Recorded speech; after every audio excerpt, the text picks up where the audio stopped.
नमस्कार, मैं हूं राकेश कुमार। आप देख रहे हैं मत अभी मत। मित्रों, आजकल तरह तरह की प्रोजेक्ट चल रहे हैं, योजनाएं चल रही हैं और इसके लिए जमीन अधिग्रहण किया जाता है। अब जमीन अधिग्रहण किया जाता है तो उसमें मामला फंसता है मुआवजा का। तो एक मामले में बाज़ाब्ता सुप्रीम कोर्ट ने यह फैसला दिया है कि बाजार मूल्य के हिसाब से आपको मुआवजा देना होगा और यह भी कहा है कि किसी व्यक्ति को कानून के अनुसार पर्याप्त मुआवजा बिना दिए हुए आप उसको उस संपत्ति से वंचित नहीं कर सकते हैं।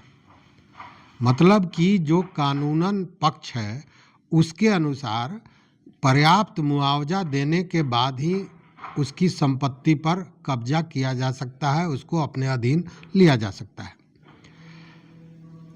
सुप्रीम कोर्ट के न्यायमूर्ति बी.आर. गवई और के.बी. विश्वनाथन ने एक मामले में यह फैसला दिया और स्पष्ट कहा कि संपत्ति का अधिकार संवैधानिक अधिकार है और कानून के अनुसार पर्याप्त मुआवजा का भुगतान किए बिना किसी व्यक्ति के संपत्ति को अपने अधीन नहीं किया जा सकता है।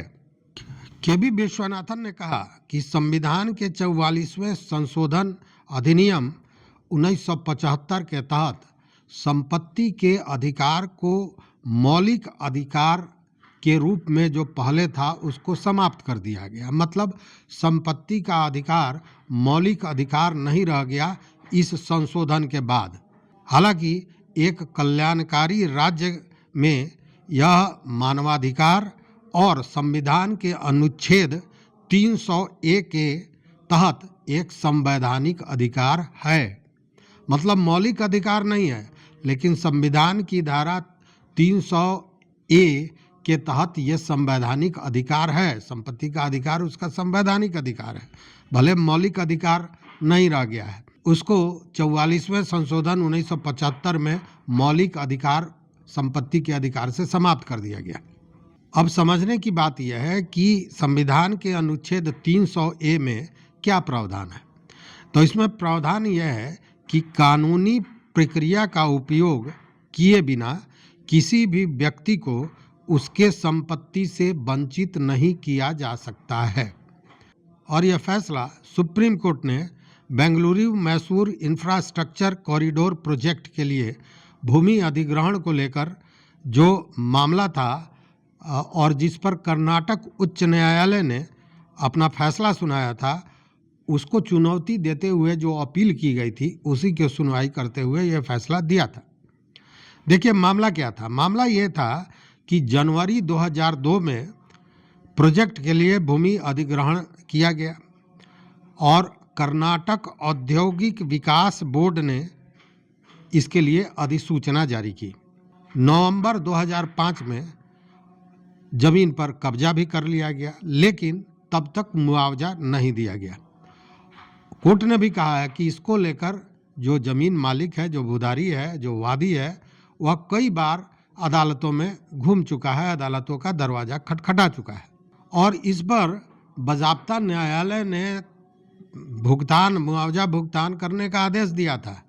उसके बाद भी मुआवजा जब नहीं हुआ तो अवमानना की कार्रवाई में नोटिस के बाद भू अधिग्रहण पदाधिकारी ने 22 अप्रैल 2019 को बाजार मूल्य निर्धारण करने के लिए 2011 के प्रचलित दिशा निर्देश के मूल्यों को ध्यान में रखते हुए मुआवजा निर्धारित कर लिया। मतलब स्पष्ट है कि एक तो मुआवजा नहीं दिया गया, 2002 में नोटिस किया गया, 5 में ज़मीन अधिग्रहण कर लिया गया।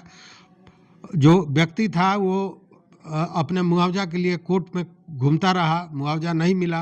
अंत में जब कोर्ट ने अवमाननावाद का नोटिस भेजा भू अर्जन अधिकारी को, तो उसने 22 अप्रैल 2019 को तय किया मुआवजा, और वो भी 2011 के हिसाब से। माने 2011 में जो दिशा निर्देश था मुआवजा का, उसके आधार पर इसको मुआवजा को तय किया। मतलब कि अब आप अंदाज कीजिए, कहाँ 2024 और 19 में तय किया गया और 8 साल पहले के हिसाब से। तो इस पर एकदम स्पष्ट कहा सुप्रीम कोर्ट ने। तो सुप्रीम कोर्ट ने कहा कि अगर 2003 के बाजार मूल्य के तहत लोगों को मुआवजा देने की बात कही जाए तो यह तो न्याय का भी मजाक होगा और साथ में जो संविधान में अनुच्छेद 300A है उसके नियमों का भी मजाक एक तरह से समझा जाएगा। इसलिए बाजाप्ता कोर्ट ने कहा कि संविधान की अनुच्छेद 142 के तहत अदालत की शक्ति का इस्तेमाल करते हुए 22 अप्रैल 2019 मतलब जिस समय भूअर्जन अधिकारी ने उसका मुआवजा तय किया था 2011 की तिथि से, तो वो कहा कि नहीं 22 अप्रैल 2019 की तिथि से उनको मुआवजा दिया जाए। यह आदेश सुप्रीम कोर्ट का है। तो कहने का मतलब यह है कि मुआवजा देने में जो भू अधिग्रहण होता है इसमें हमेशा हर जगह यही मामला फंसा हुआ है। और आप देखेंगे कि होता यह है कि उसमें होता है कि जिस दिन हम अधिसूचना देंगे जमीन को लेने का, अधिग्रहण करने का, उस दिन जो रेट होगा वही देंगे। और रेट दिया कब जाता है तो किसी को 10 साल बाद, किसी को 20 साल बाद, किसी को 25 साल बाद और कोई तो 25 साल के बाद भी दौड़ रहा है, आज भी उसको मुआवजा नहीं मिला है। वैसे कई मामले हैं। मोतिहारी में केंद्रीय विश्वविद्यालय, महात्मा गांधी केंद्रीय विश्वविद्यालय, उसमें 8-9 वर्षों पहले ज़मीन को ले लिया गया, आज तक मुआवजा नहीं दिया गया है। तमाम तरह का लेकुना फंसा के इस मामले को आगे बढ़ाया जाता रहा है। तो वैसे में यह सुप्रीम कोर्ट का जो फैसला है वो बहुत अहम है। इसमें सुप्रीम कोर्ट ने सरकारी जो तंत्र है उसका जो कार्य प्रणाली है उस पर सीधे चोट करते हुए कहा कि नहीं, जो बाजार मूल्य है उस अनुसार उसको देना है। और जब आप पैसा देते हैं मतलब जब आप तय कर रहे हैं पैसा देने के लिए मुआवजा, उस समय का रेट देना है। ये नहीं कि 20 बरस पहले आपने अधिसूचना दी और उसके तहत आप मुआवजा देंगे। तो ये एक बड़ी राहत की खबर है भूस्वामियों के लिए या उन लोगों के लिए जिनका ज़मीन भू अधिग्रहण में जाता है। तो इस वीडियो में बस इतना ही। देखते रहिए मत अभिमत।